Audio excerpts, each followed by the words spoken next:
You're tuned to Election Night Special with Europarl TV with me, Paul Anderson and Mariam Zaidi. As we've seen, plenty of exit polls are pointing to big gains for the far right, a commendable result for the Liberals and a strong showing for the far left. Results are due in the next 2 hours. Meanwhile, we're going to take a look at what the future might hold. Professor Michael Kading from the University of Duisburg-Essen in Germany is still with us. We're joined by Christoph Garrasch, Editor-in-Chief of Europolitics, Paul Cunningham, Brussels correspondent for the Irish National Broadcaster RTE, and Maha Ghanem, Brussels-based journalist and director of a web documentary on young people. Before we come to our debate and our questions as to what the future might hold, I just want to give you some more statistics, some more exit polling from Germany, which, as expected, has the CDU-CSU party of Angela Merkel, coalition of Angela Merkel, led by Angela Merkel, at 36%.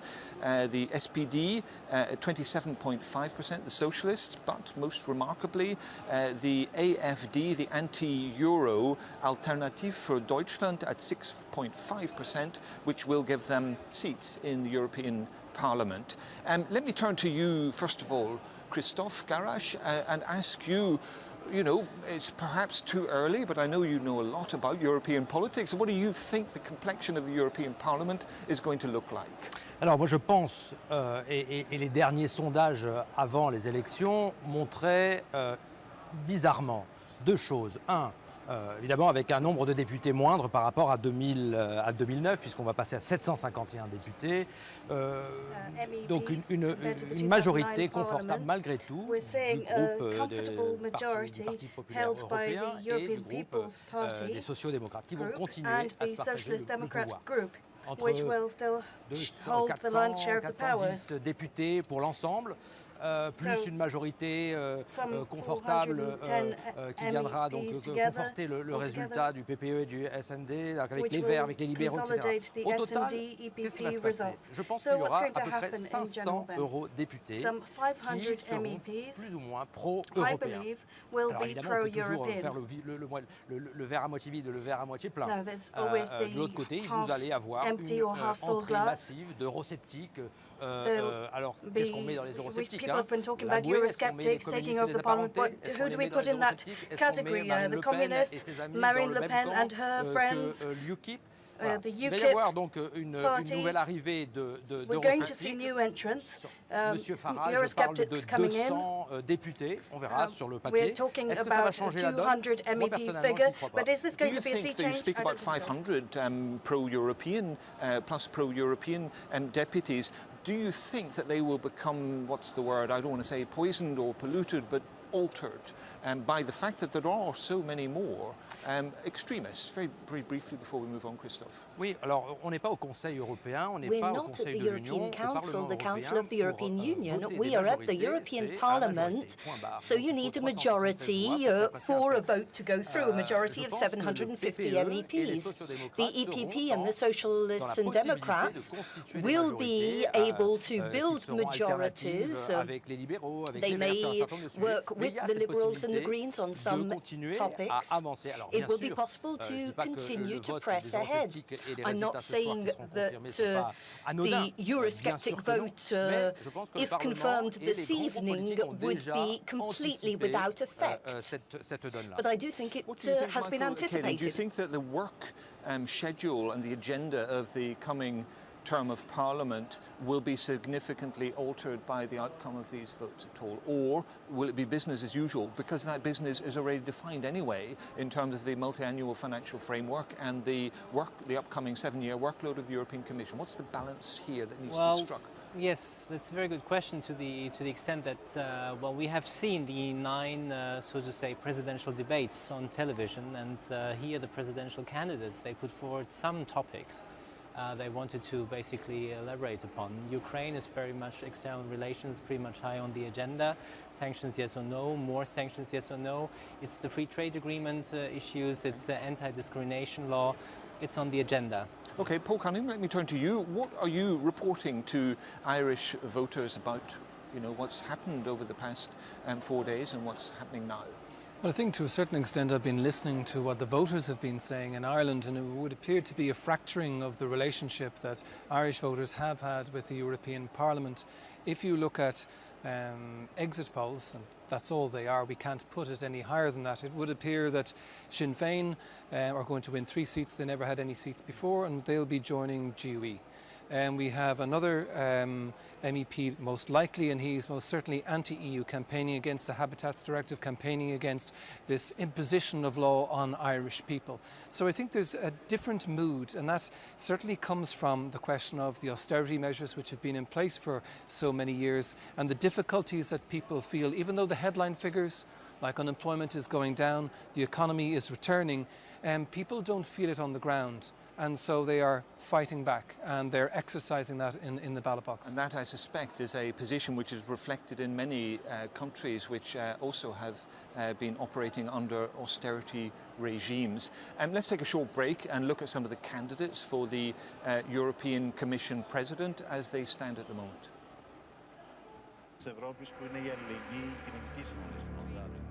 Your vote can help decide who will be the next President of the European Commission. Could it be one of these 5? But who are they? First up, one of the longest-serving EU heads of state, former Prime Minister of Luxembourg and former head of the Eurogroup. He's got experience and helped manage Europe through the crisis. Jean-Claude Juncker, being 5 years back, would you do the same? Whoever wants there to be investment, growth and jobs has to tidy up public finances. Next up, the outgoing president of the parliament and candidate for the Social Democrats group, Martin Schulz.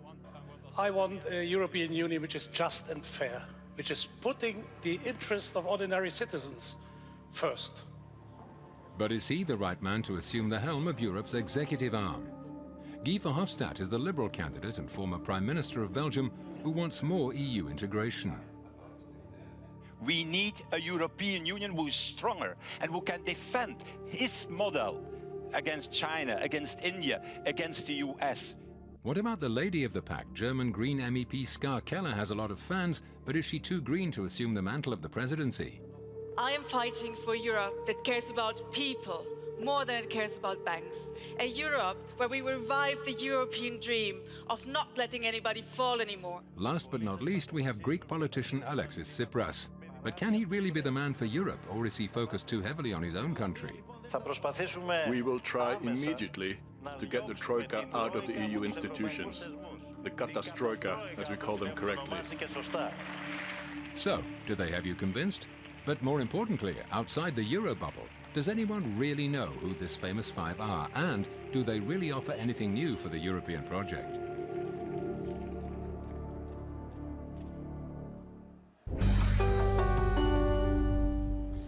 Let's not forget the role and the place of young people in Europe and in these elections. We'll find out during the course of this programme in a little more detail trends which we can follow in terms of seeing how young people have voted. But I'm going to turn now to somebody who knows a good deal more than I do about that question. Maha Ghanem, you are a documentary maker and have focused over the past 6 months, as I understand it, on a film which is checking out the views of young people all across Europe. Tell me what has struck you as the most impressionable thing from your conversations with them?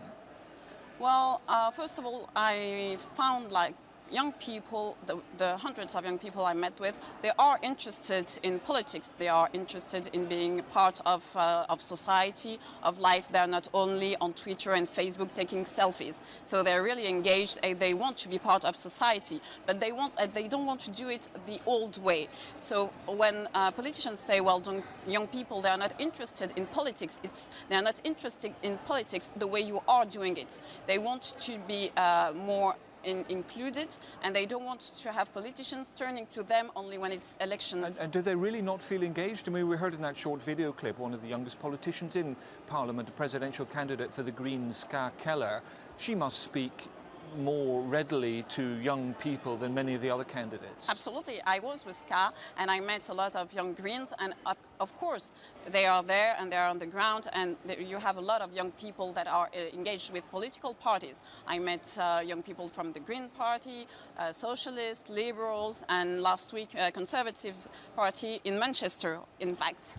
So yes, of course, they still have a very large base of young people included, but there's this whole other part of young people in society that maybe they don't have a college or university degree, but they're still here and they still want to have their voices heard, and they are engaged, but in a different way. And do you get a sense at all that many of them, or any of them, are radicalized, that they believe the parties of the far right or the far left are the parties who are going to answer to their needs and demands?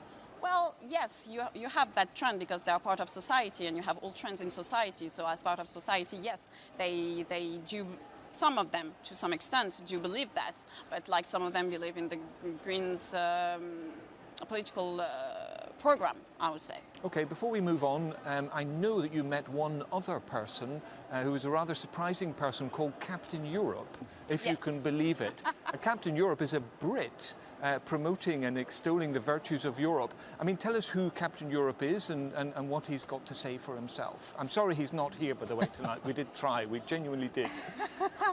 Well, I don't know who he is. I don't know his secret identity. He's a mystery man, okay. No, yes, well, is he it's what does he secret. look like? I also wanted to keep because, well, you know, in these times of Google and Wikipedia, I feel like it's still nice to still have a mystery out there for other people to solve. It's not my job. I mean, I'm focusing on young people. So those other people that want to know who he is, maybe they should go out and try by themselves to figure out who he is. But yes, he's British and he's fighting for the European Union, which is quite surprising, it's true. Okay, thanks very much indeed for that. Let's pause it there just for the moment to check out the latest poll statistics. Mariam, over to you. Thank you, Paul. Now, just before we go to the polls, first of all, we're going to check in with another one of our capitals, and we're going over to Paris to check in with the lovely Chloe Fabry. Bonsoir, Chloe. Hello, Mariam. Good evening. Good evening, Chloe. How are you doing? How are you? Good, thank you. Now, what can you tell us about what's going on in France? Where are you right now? You seem to be inside some sort of building. I am at the UDI Modem Centrist Party here in Paris, and they got with the calculation we have, they tend to have 10% of the result of the score, and here the biggest surprise is about the Front National Party, Marine Le Pen party. They should be number one with 25%, and they say they are really happy to be the first political party here in France. Just behind, we've got the UMP, right-wing party, with 20.3%, and then the Socialist Party, Hollande, with 14.7%. And so, Chloe, is this a bit of a Chloe, is this a bit of a catastrophe, you could say, for the EPP or the S&D, the Socialists and the European People's Party? Yeah, it's a shock anyway for everybody here. We've got really big reactions because it's going to be a big change in the distribution of political forces here in national politics. And yeah, they said it's an earthquake. We've got, for example, the words from Manuel Valls, Prime Minister. He said it's an earthquake. We are living a confidence crisis. And for example, Jean-François Copé, the UMP leader, said we saw today a gigantic anger of French people. But this will shake a lot the national politics here in France. Okay, well, Chloe, we're going to have to leave it there. But, of course, we will be back with Chloe to get the latest from Paris. But right now, Natalia's back with us. Now, Natalia, before we were talking about the first projections. So what have you got for us now? I mean, we were going to talk about voter turnout, but unfortunately, those figures haven't yet been released. So what more can you tell us about these sort of projections that we're getting in? Indeed, we'll continue with the exit polls we have from Poland. Here we can see that the two major parties, the Civic Platform, which has joined the EPP, the center-right political group in the European Parliament, and the Law and Justice Party, which has joined the UK Conservatives group in the Parliament, have managed to more or less keep the same level of the same percentage of votes, but with the... But are we seeing the EPP group's party sneaking ahead, or is the EPP group's party, are they the ones who've maybe pipped the EPP to the post? What are we seeing? Who could possibly be the victor there? Well, here we see that the Civic Platform, as you say, the EPP party, has still the lead with 32.8% of the votes. But it's true that it has lost around 12%, but still has managed to keep the leading position ahead of the Civic Platform, which has a more nationalistic, a little bit of Eurosceptic approach than the Conservative one. Okay, so, I mean, obviously in Poland, we could say, is quite a conservative country. But tell me some more of the results. I mean, I've seen them, we've just switched to Sweden. Exactly. In the case of Sweden, we see how the Social Democrats have managed to keep the lead with a 25.1% of the votes, only few 0.6% more than in 2009. They are followed by the moderate party, which has 3% votes less than in 2009. And this the moderate party, by the way, it's of the EPP family, so the conservative family here in the European Parliament, and the Liberal party, which more or less has kept the same level of votes. Now, Natalia, we're getting results from different countries, but they are not coming in possibly as fast as we thought. But is there maybe a sense now of which party is maybe faring a lot better, or are the predictions as they have been coming in really working? Are they turning out to be, you could say, true? Well, from the exit polls we have been getting, the hints that we can see is that the EPP is very likely to stay as the first party, but we can see that in countries such as Germany, as we commented before, the Social Democrats have become stronger, so they are likely to cut the distance as the second strongest political force in the European Parliament. Okay, lovely. And we'll be back with Natalia a bit later on, but now it's time to go back to Paul. Thank you very much indeed, Mariam and Natalia. Let's look at some of those figures very quickly before we move on to our debate. Christophe Garache, what do you make of them so far? Sur la présidence, sur les élections. No, on the exit poll updates that we've just had. Un premier point, c'est évidemment la percée notamment en France du Front National breakthrough in France. The French Prime Minister has compared this to an earthquake. Manuel Valls. This is a shock, seeing Front National becoming the #1 party in this election, with almost 1/3 of all the seats available for the country in the European Parliament. This is really a big setback. Le plus important, au-delà de l'impact sur le nombre de sièges au Parlement européen, le plus important, me semble-t-il, c'est ce qui va se passer maintenant dans chacun des États membres. Une génération, le tsunami qui est en train de s'abattre dans la plupart des pays. Paul Cunningham, how do you see it? Do you see it as a kind of tsunami or an earthquake? Or well, certainly I think things are changing. In the Irish case, it sometimes can be overstated if you look at the numbers. I think on the broader European scheme, I mean, if we were looking at what was taking place in France, it was widely predicted, but it's still unclear how that's going to translate into a cohesive bloc within Parliament. It didn't seem to work too well for Mr. Wilders in Holland that he was aligned with Marine Le Pen, and we're unclear as to how the others are going to do, most notably in Italy, and the Five Star Movement, Beppe Grillo says he's going to take his own course. So I think there's an awful lot of dust that has to settle before we're going to be able to make just how much of an earthquake this is going to be.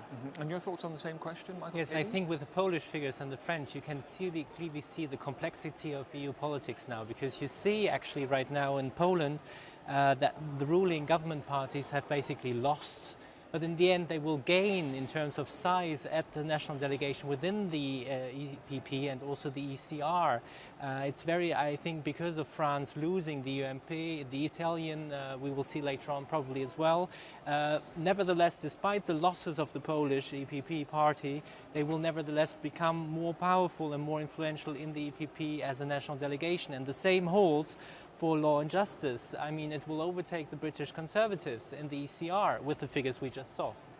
Okay, we have just time to look at the other upcoming important function of the European Parliament, however it settles down, which is the election of the European Commission President, the first time that the selection of European Commission or election of European Commission President has to reflect the patterns of voting. Christophe Garache, what do you think is shaping up to happen in that respect? Alors la première chose, c'est l'impact sur l'abstention. We need to look at the turnout, abstention rates. We will see whether this presidential race has had a bearing on the turnout. I'm afraid more than likely it will not have been the case. Second point, est-ce que ces élections vont vraiment changer la donne? Will these elections really bring about a sea change?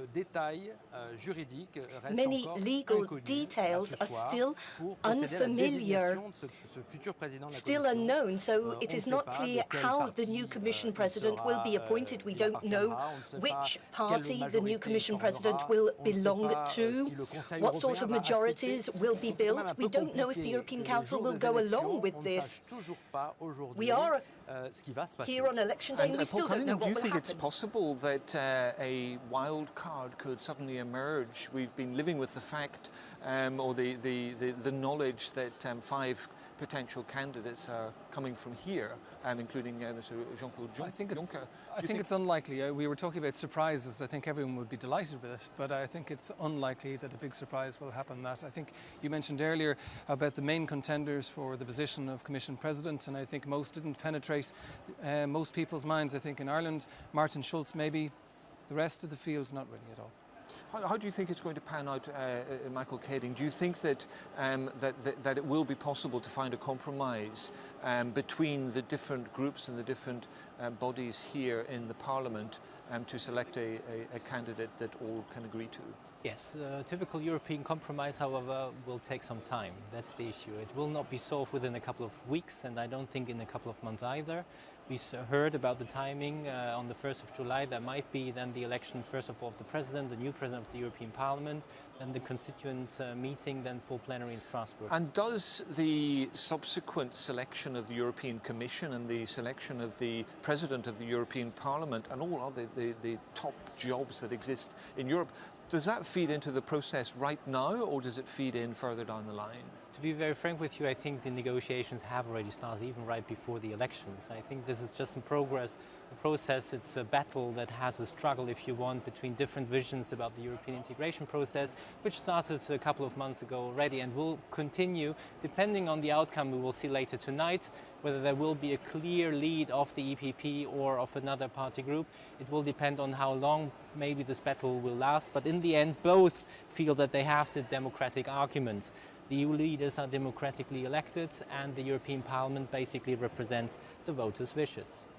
Christophe Garache, where do you stand on the same question? Do you think it's going to be as smooth, even if it's a kind of European smoothness, i.e. taking a long time and involving a lot of compromise and a lot of behind closed doors meetings, or do you think it could altogether get a little bit more bloody, a little bit more messy? Tout va dépendre. Je pense que, très honnêtement, si ce soir le Parti populaire européen parvient à engranger une quinzaine de sièges d'avance, ça ne veut pas dire pour autant qu'il sera le président de la Commission. In the Parliament, then it doesn't necessarily mean that we will end up with Juncker, but it is extremely likely that Juncker will be the next president of the European Commission. So 15 seats is a very solid majority, but there's a question mark hanging over as to whether it'll be enough. Wouldn't it be better to have 25-seat lead? There are no written rules here, but we will see this emerging over the coming weeks.